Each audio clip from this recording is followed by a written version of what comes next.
Sobat Diet Kalori, bertemu kembali bersama saya Erwin Eka di YouTube Diet Kalori. Dan di video kali ini kita akan membahas tentang fenomena atau persepsi di masyarakat gitu ya, berkaitan dengan gemuk karena faktor genetik. Orang banyak yang menganggap bahwasannya seseorang begitu ya, ketika memiliki riwayat ya, kecenderungan misalnya orang tua mereka, kakek nenek mereka ya, secara garis keturunan memiliki bentuk tubuh yang gemuk, maka kemungkinan besar dari keluarganya atau anak-anaknya juga akan mengalami kondisi yang sama, yaitu gemuk atau berat badan yang tidak proporsional. Nah, apakah hal itu betul? Ya, jawabannya bisa jadi iya, tapi bisa jadi juga tidak. Seperti itu. Memang ya ada genetik, itu ada sesuatu yang diturunkan oleh orang tua kita.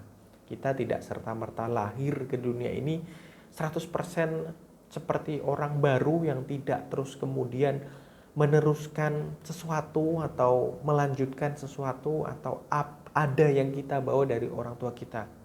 Ini terlihat jelas kok sebetulnya dari fisik kita, dari bentuk wajah, bentuk tubuh dan lain sebagainya begitu ya. Termasuk di dalamnya adalah kaitannya dengan berat badan. Namun yang perlu dipahami adalah faktor genetik tersebut ya, terutama berkaitan dengan berat badan, tidak mutlak diturunkan.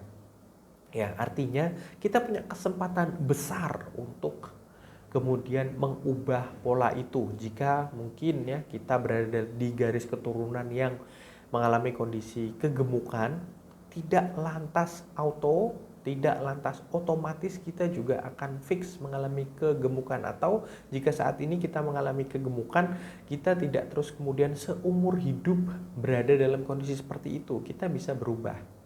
Dan yang perlu kita tekankan lagi biasanya adalah selain faktor genetik tadi begitu ya, mungkin dari DNA dan lain sebagainya, mungkin mereka yang memang concern dalam hal ini bisa menjelaskan lebih detail.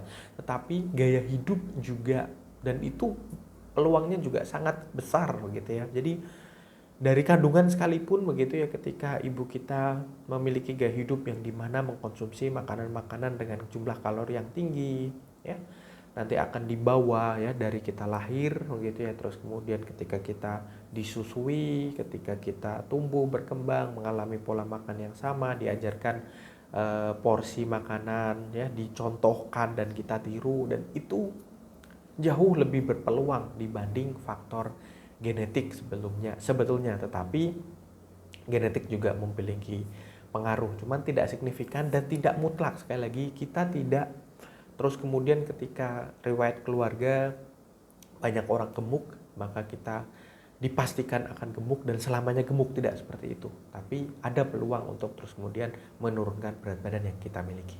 Demikian, semoga bermanfaat ya. Jangan lupa like, komen, dan share serta subscribe. Dan saya akhiri untuk kesempatan kali ini. Sampai bertemu kembali di video-video kita berikutnya.